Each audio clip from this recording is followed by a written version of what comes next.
Aku terbangun di tengah malam, jantung berdegup kencang saat tangan Nadia menyentuh pipiku dengan lembut. Aisyah, aku tidak bisa menahan lagi, bisiknya, dan sebelum aku bisa bereaksi, bibirnya menyentuh bibirku dalam ciuman yang penuh gairah, membuat dunia seolah berhenti berputar.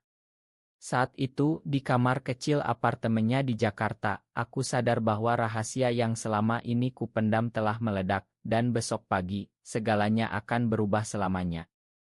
Pagi itu, sinar matahari menyusup melalui tirai tipis, menerangi wajah Nadia yang masih tertidur di sampingku. Aku bangun pelan-pelan, mencoba mengumpulkan pikiran. Nadia adalah kakak dari sahabatku, Rina. Kami bertemu pertama kali saat aku sering main ke rumah mereka di kawasan Kebayoran Baru.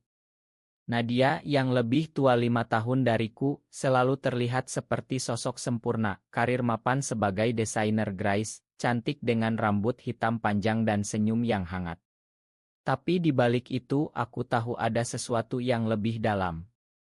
Aku, Aisyah, mahasiswi semester akhir di Universitas Indonesia, selalu merasa tertarik padanya, tapi aku tak pernah berani mengakui. Di Indonesia, di mana agama dan tradisi begitu kuat, perasaan seperti ini adalah tabu. Aku turun dari tempat tidur, mengenakan baju kemarin, dan pergi ke dapur kecilnya. Kopi hitamku seduh, tapi tanganku gemetar. Malam tadi, setelah pesta ulang tahun Rina, Nadia mengajakku menginap karena hujan deras. Kami ngobrol panjang lebar tentang hidup, mimpi, dan tiba-tiba dia bilang, Aisyah, aku suka kamu. Bukan sebagai teman. Aku terdiam, tapi hati ini berteriak ya. Ciuman itu. Itu adalah awal dari mimpi buruk atau mimpi indah. Aku tidak tahu. Telepon berdering. Itu Rina. Aisyah, kamu di mana? Mama nyariin kamu dari semalam, suaranya cemas. Aku bohong bilang aku menginap di rumah teman kampus karena hujan. Tapi hati ini gelisah. Keluargaku, orang tua yang taat beragama, selalu menekankan nilai-nilai tradisional. Ayah adalah pegawai negeri, ibu guru SD. Mereka mimpiin aku menikah dengan pria baik-baik, punya anak, hidup normal. Apa yang akan mereka katakan jika tahu aku mencintai perempuan? Nadia bangun, mendekatiku dari belakang, memeluk pinggangku. Pagi sayang, katanya lembut. Aku menoleh, melihat matanya yang penuh harap. Kita harus bicara, kataku. Kami duduk di meja makan kecil. Nadia cerita bagaimana dia sudah lama menyadari orientasinya, tapi menyembunyikannya karena takut kehilangan keluarga. Rina tahu sedikit, tapi dia dukung aku. Tapi orang tua, mereka konservatif banget. Aku mengangguk, cerita tentang diriku sendiri. Sejak SMA aku merasa berbeda. Teman-teman cewek lain bicara cowok, aku malah diam-diam suka sahabatku. Tapi aku tekan karena takut dicap abnormal. Kami sepakat untuk pelan-pelan. Jangan buru-buru bilang siapa-siapa, kata Nadia. Tapi di hati aku tahu ini tidak mudah. Siang itu aku pulang ke rumah di kawasan Cilandak. Ibu menyambut dengan pelukan tapi matanya curiga. Kamu kemarin di mana sebenarnya, tanyanya. Aku bohong lagi tapi rasanya seperti duri menusuk. Malamnya, aku tidur gelisah, mimpi buruk tentang ayah marah besar, mengusirku dari rumah. Beberapa hari kemudian, Nadia ajak ketemu di kai kecil di blok kami duduk di pojok, tangan saling genggam di bawah meja. Aku bahagia banget sama kamu, katanya. Aku tersenyum, tapi pikiran melayang ke berita-berita di media tentang diskriminasi di Indonesia. Ada kasus perempuan dipaksa kawin atau bahkan diusir keluarga. Apa nasib kami nanti? Tapi saat itu, cinta ini terasa begitu kuat. Tiba-tiba, Rina muncul di kai. Matanya melebar melihat kami. Apa ini? Tanyanya tajam. Nadia menjelaskan, tapi Rina marah. Kak, kamu gila. Aisyah adalah sahabatku. Kalau orang tua tahu, habis kita. Dia pergi dengan marah. Aku panik. Ini awal dari badai. Malam itu, Rina telepon aku. Aisyah, aku dukung kakakku, tapi ini rumit. Kalau mama papa tahu, mereka bisa sakit hati. Aku menangis, merasa bersalah. Tapi Nadia datang ke rumahku malam itu, diam-diam kita hadapi bersama, katanya. Tapi di dalam, aku tahu pilihan ini akan ada harganya. Hari-hari berikutnya, hubungan kami semakin dalam. Kami curi-curi waktu jalan di taman kota, bicara mimpi. Nadia ingin pindah ke Bali, mulai hidup baru. Aku ragu, tapi ikut berangan. Tapi tekanan mulai datang. Di kampus, teman-teman gosip tentang cewek-cewek yang aneh. Aku diam, tapi hati sakit.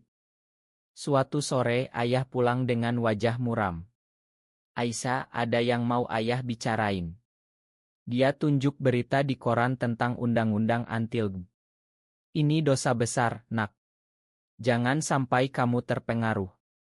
Aku mengangguk, tapi air mata hampir jatuh. Malam itu aku telepon Nadia, aku takut. Dia bilang, kita kuat. Tapi konflik pertama meledak saat Rina cerita ke ibunya. Ibu mereka yang juga kenal keluargaku, telepon ibuku. Aisyah sering ke rumah, tapi sepertinya ada yang aneh dengan Nadia. Ibu tanya aku bohong lagi. Tapi benih kecurigaan sudah ditanam. Pagi berikutnya, aku terima pesan dari Nadia, ketemu di taman dekat rumahmu malam ini. Hatiku berdegup. Setelah kejadian kemarin, aku tahu ini penting. Malam datang, aku menyelinap keluar rumah. Nadia sudah menunggu di bangku taman, wajahnya pucat.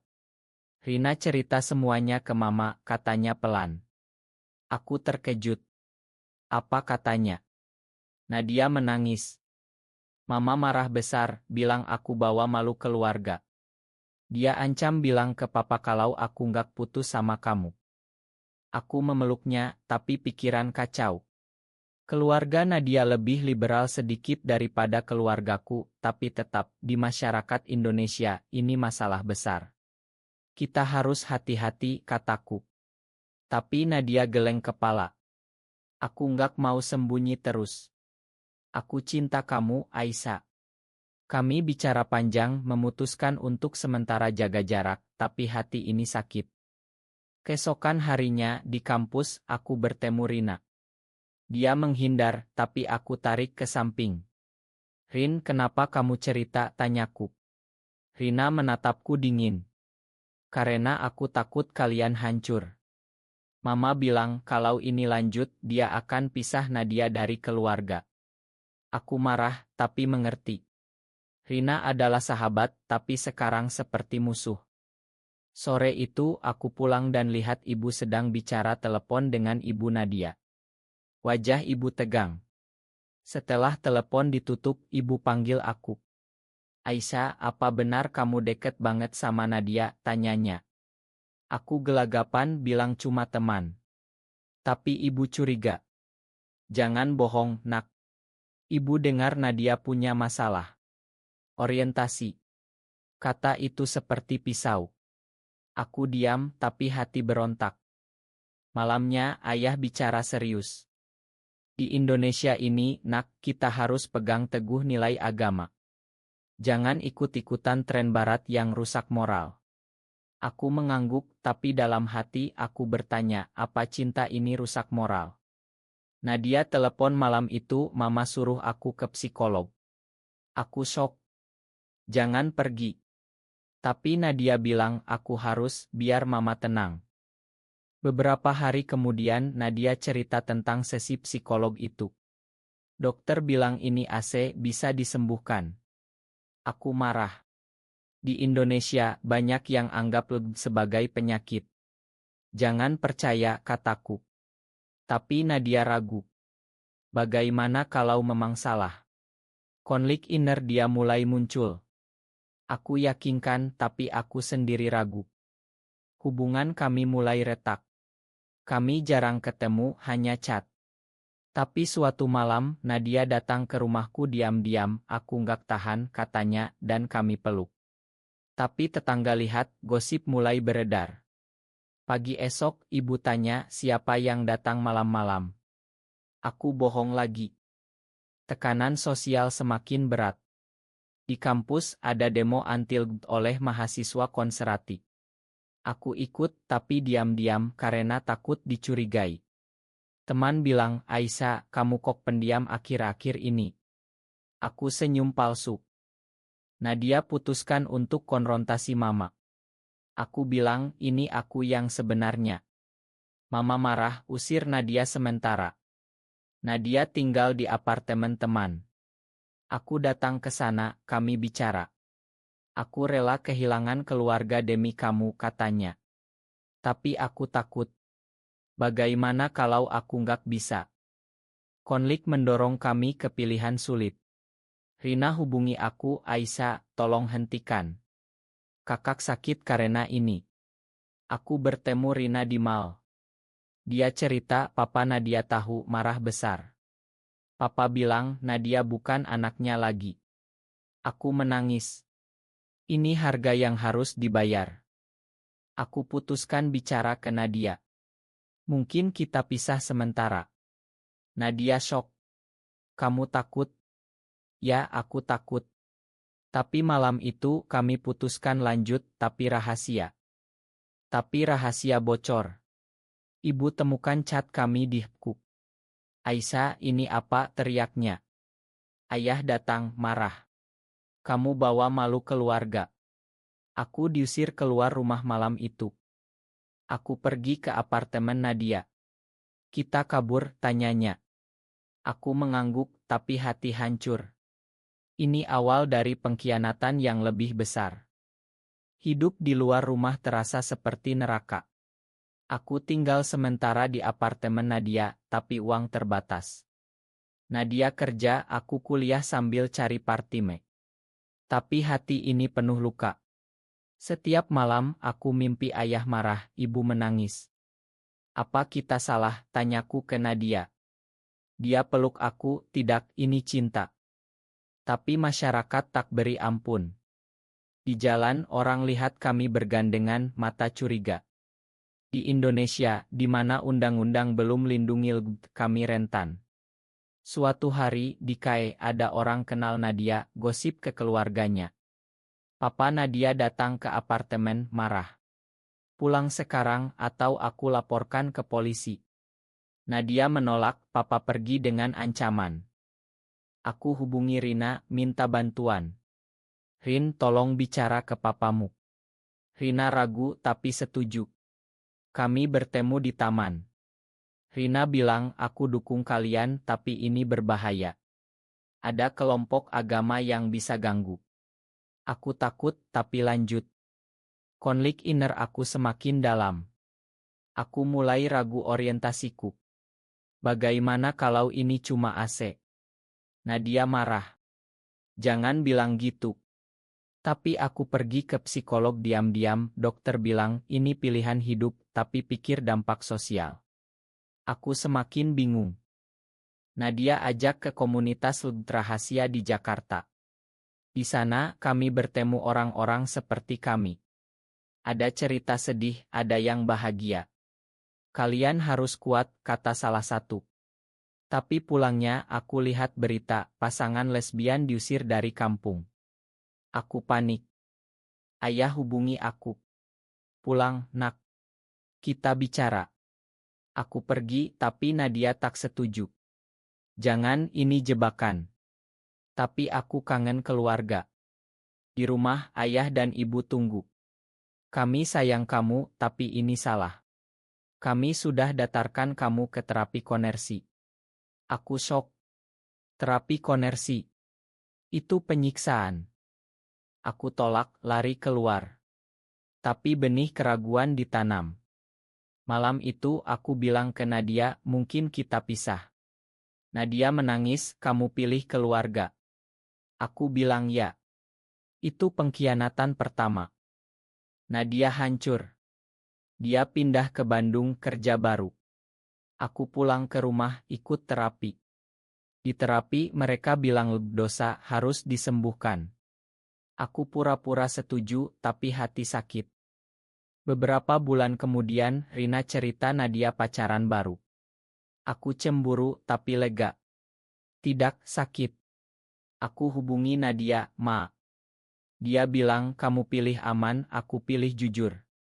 Konlik mendorong aku ketik Nadir. Di kampus, aku lihat demo prolog, ikut diam-diam, hati berontak. Suatu hari, ayah sakit. Di rumah sakit, dia bilang, Aisyah, ayah takut kehilangan kamu.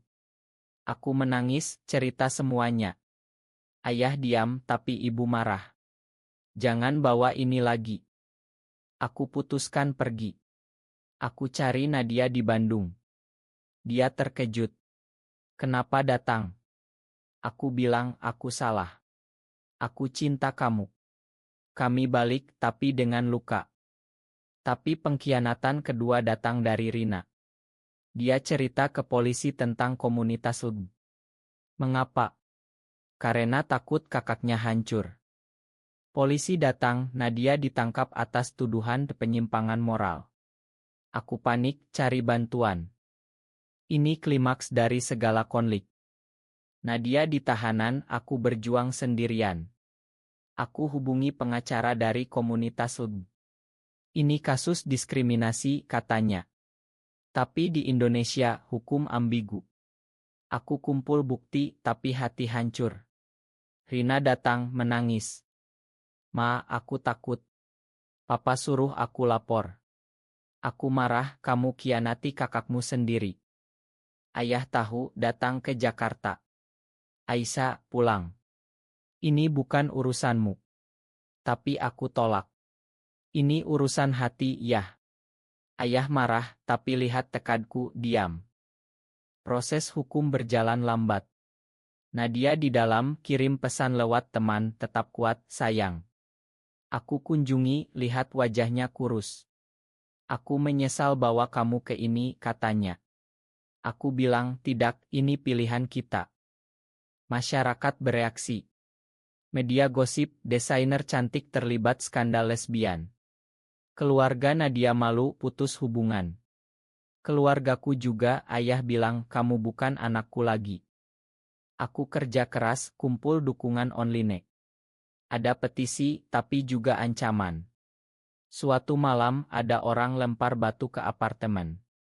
Aku takut, tapi lanjut. Rina menyesal, bantu aku. Aku salah. Aku bantu bebaskan kakak. Kami kerjasama, bicara ke polisi. Ternyata laporan palsu, Nadia bebas.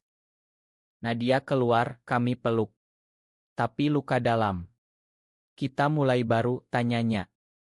Aku mengangguk, tapi ragu. Kami pindah ke Bali, cari kedamaian. Di sana, komunitas lebih terbuka. Nadia buka usaha kecil, aku lanjut kuliah online. Tapi masa lalu menghantui. Suatu hari, ayah datang ke Bali. Aisyah, ayah pikir ulang. Ayah sayang kamu apa adanya.